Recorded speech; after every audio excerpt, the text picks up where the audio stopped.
नमस्कार, म डाक्टर रामकृष्ण गिरी, रेमाटोलोजिस्ट। यहाँलाई आज म बाथरोग र गर्भावस्थाको बारेमा यसका सम्बन्धको बारेमा बताउँछु। बाथरोग भएका महिलाहरूमा गर्भावस्था आउँदाखेरि विभिन्न जटिलताहरू उत्पन्न हुन सक्छन्। ती जटिलता भनेको आमा तथा बच्चा दुवैको लागि हुन्छन्।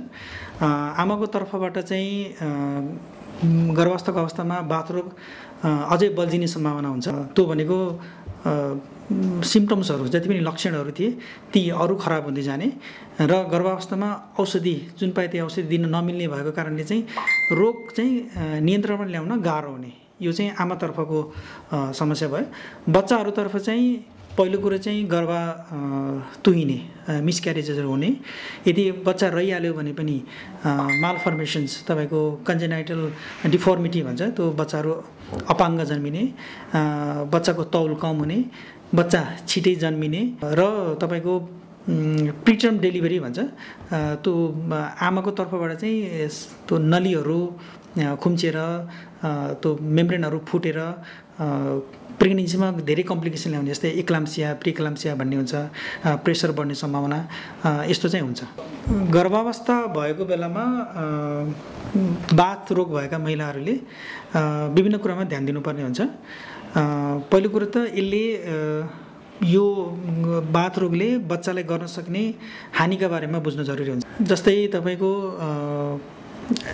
एन्टिबडिजहरू यो अटोइम्युन डिजिजमा, स्वतः प्रतिरक्षा रोगहरूमा एन्टिबडिजहरू बनेका हुन्छन्। यी कुनै पनि एन्टिबडिजहरू बडीमा छन् भने, शरीरमा छन् भने त्यसले कुनै न कुनै रूपमा चाहिँ गर्भावस्थालाई चाहिँ असर पारिरहेको हुन्छ। ती असरहरू भनेको या त गर्भ रहनै दिँदैन, या त गर्भ रह्यो भने बच्चालाई राम्रो नगर्ने, अहिले मैले भने जस्तै तौल कम हुने, मालफर्मेसन्सहरू हुने, यो बच्चामा अङ्गहरूमा चाहिँ छेदविच्छेद हुने, बच्चा जन्मिँदा कम तौलको हुने, छिटो डेलिभरी हुने सम्भावना हुन्छ। र अर्को चाहिँ यो बाथ रोगमा दिइरहेको औषधि प्रयोग गर्दा हुने समस्याहरू हुन्छ। जस्तै कतिपय औषधिहरू, बाथरुममा दिइरहेको औषधिहरू अवस्थाको बेला दिन नमिल्ने हुन्छ। त्यही भएर गर्भावस्थामा बाथरोगहरू बिग्रियो भने त्यसलाई कन्ट्रोल गर्न गाह्रो हुन्छ। अब कस्ता महिलाहरूले चाहिँ गर्भावस्था चाहिँ अभोइड गर्ने, कस्तो बेलामा चाहिँ बाथरोगका महिलाहरूले चाहिँ गर्भधारण नगर्ने भन्ने कुरा आउँछ।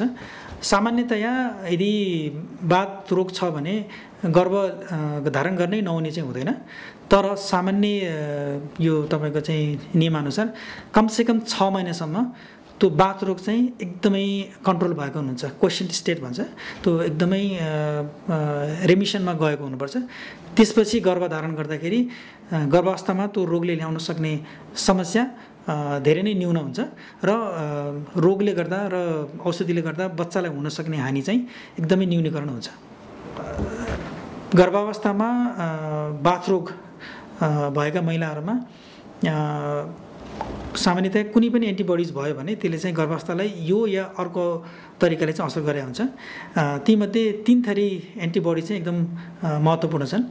एक एन्टी न्युक्लियर एन्टिबडी, यो भयो भने गर्भावस्थालाई असर पुर्याएको हुन्छ।